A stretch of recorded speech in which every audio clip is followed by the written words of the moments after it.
السلام علیکم ورحمۃ اللہ وبرکاتہ۔ یہ ایک سوال ہے، سورہ یاسین کا صبح کے وقت تو ثابت ہے پڑھنا حدیث کی روح سے، شام کا بتا دیں۔ سنن دارمی حدیث نمبر 3462، ایک عالم نے ذکر کیا ہے حوالہ، اس کا اصل بتا دیں صحیح ہے یا نہیں، اس کے پڑھنے کے بارے میں موقفی بیان کر دیں علماء کا، اور آپ کیا کہتے ہیں، کیا یہ اختلاف ہے اس کے پڑھنے میں؟ جزاکم اللہ خیرا کثیرا۔ دیکھیں، سب سے پہلی چیز یہ سمجھیں کہ ہم نے قرآن حدیث کو فالو کرنا ہے، اور قرآن حدیث جو ہے صحیح سند کے ساتھ جو بات ثابت ہوگی ہم اسے لیں گے، جو صحیح سند کے ساتھ ثابت نہیں ہے اسے نہیں لیں گے۔ اور یہ چیز ہمیں سب سے پہلی چیز سمجھنی چاہیے۔ اور دوسری بات یہ کہ آپ نے کہا سورہ یاسین کی صبح کے وقت کی حدیث صحیح سند سے ثابت ہے، تو کوئی صحیح سند سے ثابت نہیں ہے، کسی حدیث سے ثابت نہیں ہے۔ یہی تو غلطیاں ہیں، ہم فضائل کے اندر جو ہے یعنی وہ حدیثیں لے لیتے ہیں جس کو ہم سمجھتے ہیں کہ یہ فضائل میں بیان ہوئی ہے، چلو سند کے اعتبار سے ضعیف ہے تو تب بھی ہم لے لیں۔ تو مسئلہ صرف ضعیف کا نہیں ہوتا، مسئلہ اس سے بھی آگے ہوتا ہے کہ کچھ ایسی حدیثیں ہیں جو کچھ خود گڑھ لی گئی ہیں، ٹھیک ہے، خود گڑھ لی گئی ہیں، اور گھڑنے سے جو ہے یہاں تک کہ اب یہ دیکھیں نا، رسول اللہ صلی اللہ علیہ وسلم پہ یہ بہتان ہوتا ہے کہ رسول صلی اللہ علیہ وسلم نے یہ بات کی ہے، اور اس کو جو ہے فضائل کی مد میں جو ہے وہ بیان کر دیا گیا۔ تو آپ کہیں گے کہ یہ کیسے ہوا؟ اور اس کے اوپر کئی کتابیں فضائل جو یہ صورت کی جو فضائل بیان ہو نا، فلاں صورت کی یہ فضیلت ہے، فلاں صورت کی یہ فضیلت ہے، اس کو پڑھ لو گے یہ حاصل ہوگا، اس کو پڑھ لو گے یہ حاصل ہوگا، یہ سب جو ہے حدیثیں من گڑک ہیں، اور فضول جو ہے وہ جعلی حدیثیں گڑھی گئی ہیں۔ اور یہ آج سے نہیں ہو رہا، یہ پرانے دور سے یہ کام چلا آ رہا ہے۔ اور سب سے پہلی کتاب جو ہے اس کے اوپر جو مرتب ہوئی تھی وہ نوح بن ابی مریم الجامع کے نام سے تھی، جس کے بارے میں علماء کا کہنا ہے جمع کل شیء الا الصدق، کہ اس نے ہر چیز کو جمع کر لیا سوائے سچ کے، یعنی جتنی بھی جھوٹی حدیثیں، اور اس نے باقاعدہ خود کتاب کے شروع میں کہا ہے کہ میں نے جو ہے دین کے خاطر جھوٹی حدیثیں گڑھی ہیں، کیونکہ لوگ جو ہے نا رسول اللہ صلی اللہ علیہ وسلم کی کتابیں پڑھنا، قرآن کو پڑھنا چھوڑنے کے بجائے وہ امام ابو حنیفہ کی جو ہے وہ فقہ پڑھنا شروع کر دیے تھے، ابو حنیفہ کی، اور اسی طرح محمد بن اسحاق کے مغازی کو پڑھنا شروع کر دیا تھا۔ تو میں نے فوضعت هذا الحدیث حسبتا، کہ میں نے اللہ سے اجر کی امید رکھتے ہوئے جو ہے نا میں نے حدیثیں گڑھی، کہ میں نے یہ کہا فلاں صورت کی یہ فضیلت ہے، فلاں صورت کی یہ فضیلت ہے، تو اس لیے جو ہے نا یہ سارے لوگ جو ہے اسے پڑھنا شروع کر دیں تاکہ لوگ جو ہے اس طرف آ جائیں جو ہے نا۔ تو اس نیت سے انہوں نے حدیثیں گڑھی تھی جو ہے۔ اور امام ابن الجوزی نے جو ہے یہ ساری جو ہے موضوعات کہتے ہیں منہن گڑک کو، جو ہے وہاں پہ اس کی ساری تفصیل اور جتنی حدیثیں یہ فضائل کے نام پہ بیان ہوئی ہیں جیلی جو ہے ان سب کو وہاں جمع کیا ہے جو ہے نا۔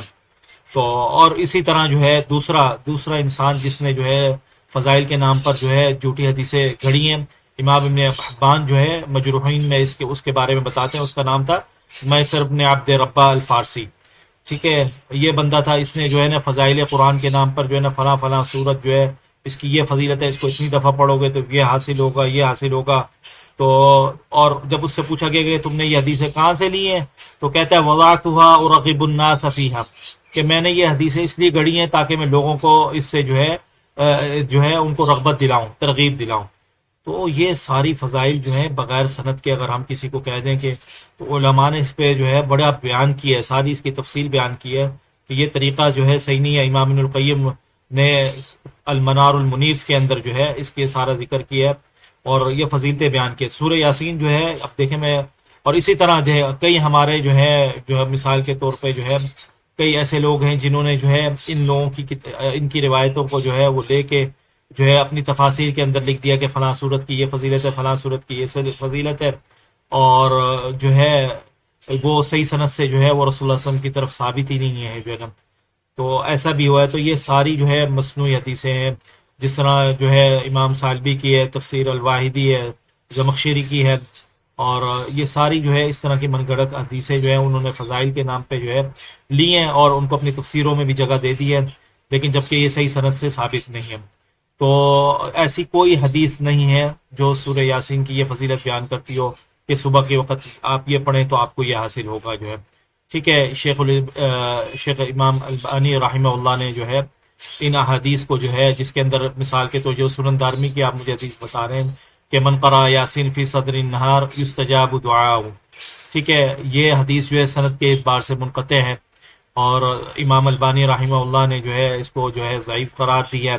کیونکہ سند کے اعتبار سے ثابت نہیں ہے. اور اسی طرح اور بھی کئی ساری حدیثیں ہیں سورہ یاسین کے حوالے سے، اور کتنی حدیثیں گڑی ہیں جو ہے نا، من قرأ یاسین مرہ فکانما قرأ القرآن 10 مرات. امام البانی نے اسے بھی ضعیف کہا ہے، کیونکہ سند کے اعتبار سے ثابت نہیں ہے کہ جس نے ایک بار یاسین پڑھی اس نے جو ہے جس طرح ہے کہ اس نے 10 دفعہ قرآن کریم پڑھا ہے جو ہے نا. اور ایک حدیث ہے کہ جس نے سورہ یاسین ہر رات کو پڑھی تو اس کے سارے گناہ معاف کر دیے جائیں گے. تو امام البانی نے اسے ضعیف کہا ہے، اور یہ حدیث ضعیف سے مراد یعنی یہ من گڑک ہے. اور اسی طرح جو ایک حدیث ہے، بلکہ ایک حدیث کہہ لیں کہ وہ ایک اثر ہے کہ من قرأ یاسین صدر النہار قضیت حوائجہ، کہ جس نے جو ہے صبح کے وقت جو ہے سورہ یاسین پڑھی تو اس کی ضروریات جو ہے وہ پوری ہو جائیں گی. تو یہ سند بھی جو ہے حدیث جو ہے، یہ اثر جو ہے یعنی یہ حدیث اسے کہتے ہیں جو رسول اللہ صلی اللہ علیہ وسلم کی طرف جائے، اور اثر اسے کہتے ہیں جو کسی صحابہ کی طرف منقول ہو. ٹھیک ہے، لیکن یہ اثر جو ہے کسی صحابہ کی طرف بھی نہیں جا رہا، عطا کی طرف جا رہا ہے کہ عطا نے کہا. اب عطا جو ہے وہ ایک تابعی ہیں، تو ایک تابعی جو ہے وہ کیسے ایک بات کر سکتا ہے؟ تو وہ ثابت تو نہیں ہے. تو اس لیے جو ہے اس کو علماء نے جو بیان کیا اس کا حکم جو ہے وہ مرسل ہے. تو اس لیے جو ہے حدیثوں کی کوئی فضیلت ہم مقرر نہیں کر سکتے اپنی طرف سے. حدیثوں کی صرف وہی فضیلت ہوگی جو صحیح سند کے ساتھ ثابت ہے، ہمیں وہی بیان کرنی چاہیے. اور اس کے علاوہ جتنی سند سورہ یاسین کی بیان کی جاتی ہے کہ ہر چیز کا ایک دل ہوتا ہے اور قرآن کریم کا دل سورہ یاسین ہے، ٹھیک ہے، یہ حدیث بھی ضعیف ہے. اور جس نے جو ہے ہر رات کو سورہ یاسین پڑھا اور وہ مر گیا تو وہ شہید ہے. اور جس نے قبرستان جا کے سورہ یاسین پڑھا تو اس دن جو ہے جو اہل قبر میں جو قبر والا ہے اس کے اوپر جو ہے اس کے عذاب کی تخفیف کر دی جائے گی، اور اس کی نیکیاں جو ہے اس کے لیے اتنی نیکیاں لکھ دی جائیں گی. یہ ساری حدیثیں ضعیف ہیں. امام ابن الجوزی رحمہ اللہ نے جلد نمبر 2 صفحہ نمبر 313 میں جو ہے یہ سارا ان کا ذکر کیا ہے اور ان کو ضعیف قرار دیا ہے. اسی طرح امام شوکانی رحمہ اللہ نے جو ہے اپنی کتاب الفوائد المجموعہ میں ان ساری حدیثوں کا ذکر کیا ہے اور ان کا حکم بیان کیا ہے صفحہ نمبر 942 صفحہ نمبر 979 کے اوپر جو ہے نا. تو اگر آپ دیکھنا چاہیں وہاں جا کر دیکھ لیں. تو اس لیے ہمیں صرف وہ بات کرنی چاہیے جو صحیح سند کے ساتھ ثابت ہے اور اسی کے اوپر ہم عمل کریں. اگر کوئی صحیح سند کے ساتھ ثابت نہیں ہے تو اللہ تعالیٰ نے پورا قرآن شفا ہے، آپ شروع سے لے کے آخر تک کیوں نہیں پڑھتے؟ قرآن پورا شفا ہے. تو یہ نہیں ہے کہ ہم اپنی مرضی سے فلاں کو اس کو لیے مقرر کر دیں اور بس وہی پڑھتا رہے. نہیں، اللہ تعالیٰ نے پورا قرآن شفا قرار دیا. اور جس چیز کے فضیلت نبی صلی اللہ علیہ وسلم نے بیان نہیں کیا ہمیں بھی اپنی طرف سے اس کی فضیلت بیان نہیں کرنی چاہیے اور نہ ہی مقرر کرنی چاہیے. اگر ہم ایسا کریں گے تو یہ نبی صلی اللہ علیہ وسلم پہ بہتان ہوگا اور وہ بات ہوگی جو نبی صلی اللہ علیہ وسلم نے نہیں کی ہے. تو اللہ تعالیٰ ہم سب کو اس سے بچائے اور ہمیں صرف صحیح احادیث پر عمل کرنے کی توفیق عطا فرمائے. آمین. السلام علیکم ورحمۃ اللہ وبرکاتہ.